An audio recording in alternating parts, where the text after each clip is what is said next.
In the sweltering summer of 1518, the city of Strasbourg, then part of the Holy Roman Empire, became the stage for one of the strangest and most unsettling events in recorded history. It began quietly, with one woman stepping into the street and dancing alone. Her name, according to the records, was Frau Trophäa.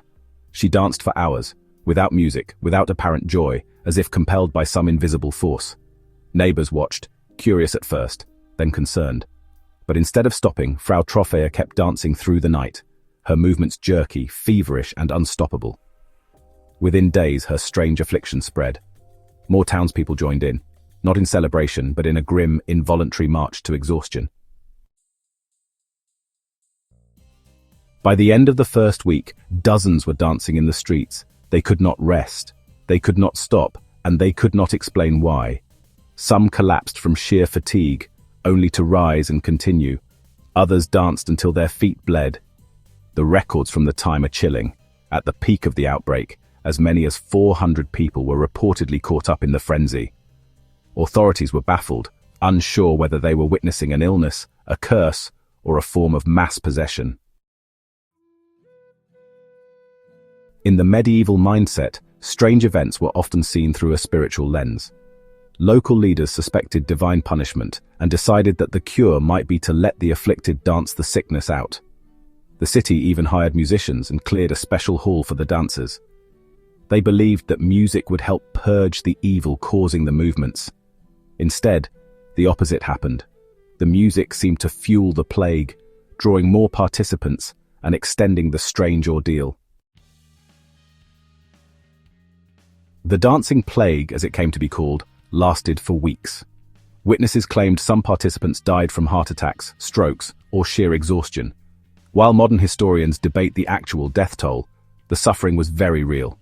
The question is, what caused it? Even at the time, theories ranged from the supernatural to the medical.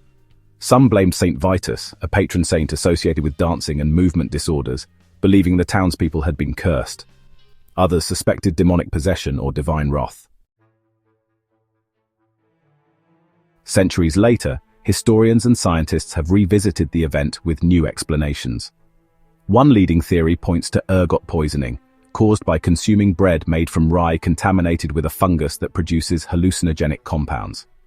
Ergotism can cause muscle spasms, hallucinations, and convulsions, and, it's been linked to other outbreaks of strange behavior in history. However, critics of this theory point out that ergot poisoning usually incapacitates victims rather than enabling them to dance for days, and the physical endurance displayed in Strasbourg doesn't really match typical ergot symptoms. Another theory is mass psychogenic illness, what we might call mass hysteria today. In the tense, superstitious world of 16th century Europe, fear, famine, and disease were constant companions. Strasbourg had been suffering from poor harvests, high taxes, and outbreaks of illness. The stress and religious fervor of the time may have triggered a collective psychological response, where individuals unconsciously mirrored each other's behavior. Once the dancing began, the powerful mix of suggestion, stress, and superstition could have kept it going. It's also possible that the truth is a combination of factors, perhaps mild poisoning or illness amplified by mass psychology and reinforced by the cultural and religious beliefs of the era. Whatever the cause, the authorities eventually realized that music and dancing were only making matters worse. They banned public dancing, removed the musicians, and took the afflicted to a shrine dedicated to St. Vitus, where they were prayed over and given remedies. Slowly, the outbreak faded, leaving the city shaken and puzzled. The dancing plague of 1518 remains one of history's great medical and cultural mysteries. It really challenges our understanding of the human mind and body, sort of blurring the line between the physical and the psychological. Could hundreds of people really dance themselves to death without any infectious disease driving it? And why did this happen in Strasbourg at that particular time and not elsewhere? These questions, they remain unanswered. Beyond its mystery, the event offers a fascinating glimpse into how societies respond to the unexplainable. In 1518, people turned to saints, curses, and rituals for answers. Today, we might turn to neuroscience and psychology.